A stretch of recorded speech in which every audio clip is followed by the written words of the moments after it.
வந்து அந்த பையன் வந்தோடனே வந்து வந்துடுறேன் அப்படின்னு சொல்லிட்டு கிளம்புறாரு. இங்கே காவேரி ரொம்ப டென்ஷன் ஆயிருக்காங்க. எதுக்காக இவர்கிட்ட சொன்னீங்கன்னு சொல்லிட்டு.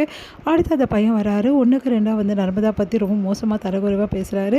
இதெல்லாம் பார்த்தா காவேரி பொறுக்க முடியாமல் அந்த பையனை வந்து கட்டையால் அடிக்கிறதுக்காக போகிறாங்க. அப்போ கரெக்டாக விஜய் வந்து தடுத்து நிறுத்துறாரு காவேரியை. என்ன பண்ணிட்டுருக்கீங்க மிஸ் நீங்கள் அப்படின்னு சொல்லிட்டு. சார் இவனை விடமாட்டேன் சார், இவங்க என்ன மாதிரி பண்ணுறாங்க, என் தங்கச்சியை பற்றி ரொம்ப கேவலமாக பேசுகிறாங்க, என் தங்கச்சி இவரை லவ் பண்ணலாம் என்ன மாதிரி சொல்கிறான் பார்த்தீங்களா, இவளெல்லாம் விடக்கூடாது சார், இந்த மாதிரி பையனை விட்டால் இன்னும் எத்தனையோ பொண்ணுங்க வந்து வாழ்க்கை நாசமாகும் சார் அப்படின்னு சொல்லிட்டு அடிக்க போகிறாங்க.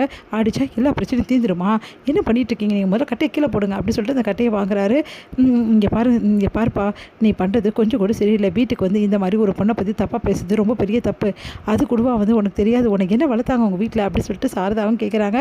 நான் வந்து உண்மையை தான் சொல்கிறேன், நான் ஒன்றும் போய் சொல்லலைங்களா, இவனெல்லாம் சும்மா போய் விடக்கூடாது. காவேரி மறுபடியும் எக்குறாங்க. காவேரி வந்து அவங்க அம்மா வந்து அமைதியாக இருக்க மாட்டியாடி அப்படின்றாங்க.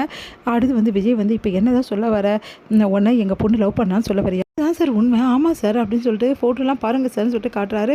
அந்த ஃபோட்டோவில் ஒரு ஃபோட்டோவாக அந்த கண்ணு முன்னாடியே வந்து அந்த பையன் எதிராக ஒரு ஃபோட்டோவாக டபுளாக கிழிக்கிறாரு விஜய்.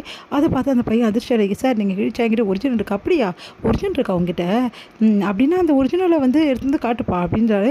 அதை பார்த்துட்டு அப்படியே அந்த பையன் யோசிக்கிறேன், என்ன பார்க்குற, இந்த மாதிரி 1000 ஃபோட்டோ என்னால் ரெடி பண்ண முடியும், ஏன் உனக்கு பண்ண விஷயம் அதே வந்து கை கொடுக்காத எனக்கும் அப்படின்னு அப்படியே அதிர்ச்சி அடைகிறார் அந்த பையன்.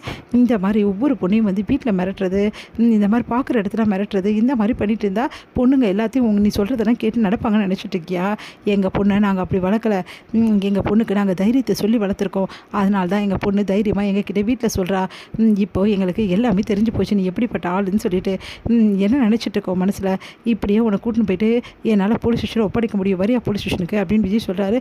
அதுக்கிட்ட சார் அது வந்து சார் பாப்பா போலீஸ் ஸ்டேஷனுக்கு போகலாம், உன் மேலே தானே வந்து தப்பே கிடையாது, எங்கள் பொண்ணு மேலே தானே தப்பு, என் பொண்ணு தானே உன் லவ் பண்ணுறேன்னு சொல்லிட்டு ஏமாற்றிட்டா, வா போலீஸ் ஸ்டேஷனுக்கு போகலாம், போலீஸ் ஸ்டேஷன் போய் நடந்ததெல்லாம் சொல்லு, நாங்களும் நடந்ததெல்லாம் சொல்கிறோம், யார் பண்ண தப்புன்னு பார்த்துடலாமா சார், அது வந்து சார் அப்படின்னு.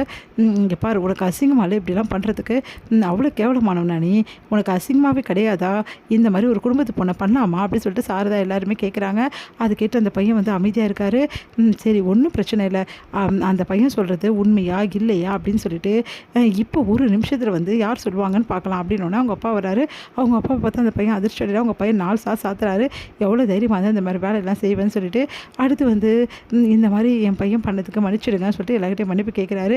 அப்போ வந்து நம்ம விஜய் வந்து இங்கே பாரு தம்பி, நீ சொன்னது எல்லாத்தையும் கேட்டு உடனே உன்னை போலீஸ் ஸ்டேஷனை ஒப்படைச்சிருக்க முடியும், ஆனால் நாங்கள் உன் ஃப்யூச்சர் நினச்சி தான் ஒப்படைக்கலை, அதுவும் ஃப்யூச்சர் நினைக்க சொன்னது நாங்கள் இல்லை, யார் தெரியுமா, உன்னை ஃப்ரெண்டாக நினச்சி உன் கூட நல்லா பழகினால அதே நர்மதா தான், நர்மதா எங்ககிட்ட உன்னை ஒன்றும் பண்ண வேணாம்னு சொன்னான், அப்படிப்பட்ட பொண்ணை பற்றி ரொம்ப கேவலமாக எங்ககிட்டே வந்து நீ பேசுகிற அப்படி தானே அப்படின்னா, நர்மதா அப்படின்னு சொல்லிட்டு பார்த்தோன்னா நர்மதா அழறாங்க.